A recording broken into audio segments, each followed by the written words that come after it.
Welcome. Today we're going to be using the WRAPIX. We're going to show you how to install it onto your camera lens to use it for reducing and effectively eliminating all glare from glass surfaces. This would be especially useful when you're at a zoo, at an aquarium, or maybe at a museum where the glare on the glass is just interfering with your picture. So we're going to start by getting rid of the lens head. We're going to take it off, set it to the side. We're going to open up our WRAPIX. Okay, we're going to unroll it, take the diffusion cap and just set it to the side. We're not going to use it, so don't lose that. Okay, we're going to take our camera here. We're going to place the lens up, and we're just going to wrap this around the lens. Essentially all there is to it. Okay, so when used in this fashion, so you can imagine holding it like this, and then you press it against the glass. So look at, say if this was a glass surface, and see how we can move the camera around and change our angle. This allows us to focus on our subject without repositioning on the glass. So essentially you hold it like this, and then you change the angle around. Okay, there's a couple things that you need to be aware of.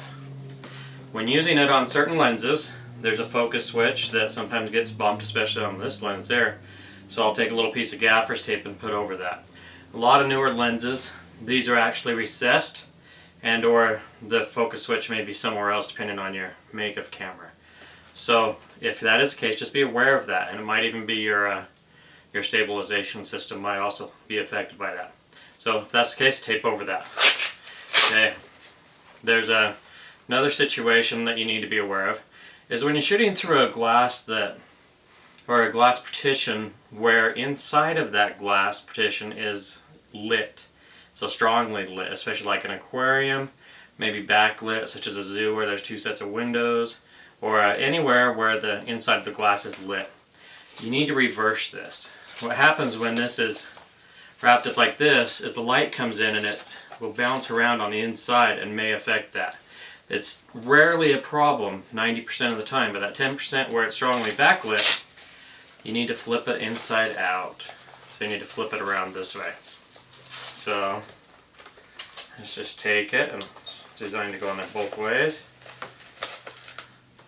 So that would be how you would use it in that situation. So you'd push it up against the glass and you just hold it like this.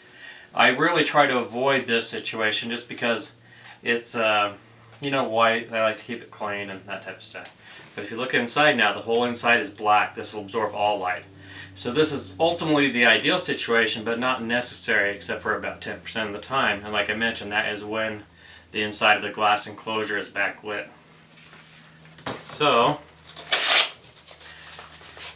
this will fit any size lens. You look at it at its biggest, that's, well, I don't know how big that is, but that'll fit any lens. Even this lens that's 77 millimeters, that's quite loose. It's got to be somewhere around maybe it'll at least fit an 82 and 84 millimeter lens. And then it wraps up all the way to really small. Well, nobody has a lens that small unless it's on like maybe a point and shoot camera. So anyway, it'll fit on any of those. So the other thing is worth mentioning, but I'll mention it here real quick, is that, okay, this actually will work as a lens head. So when I go to a place where I'm going to be using this for shooting, like such as the zoo, I'll just leave it on the camera. I get a lot of looks from people, but I get that anyways.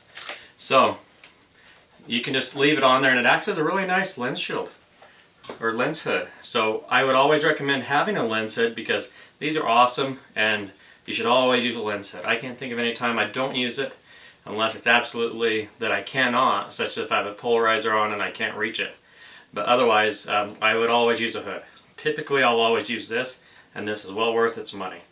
But when I'm already using this anyways, I'll just leave the lens hood home so I don't lose it, and then I'll just put this on, and then when I'm shooting outside, going between buildings, then I'll just leave this on, and it works as a nice lens hood. So, sort of a little multi-purpose in that. So in case you didn't watch the video on how to store and care for your WRAPIX, we will show you how to store this. So take this diffusion cap and store it inside of this. You can decide to get in a little bag or whatever you want to do, but this is really the ultimate best place for it. So then we're just going to roll it up If you follow this edge to this edge, it'll roll up nice. I usually just hold it up against my chest, and it just rolls up and grips back up to itself, and good to go from there. You may notice creases in it when it's brand new. That's normal. So as you use it, it's sort of a little bit like a baseball mitt. It has to be broken in. So don't worry about it. But works awesome. So try it and share some pictures that you get from it. That'd be great. And watch the rest of the videos. Thank you.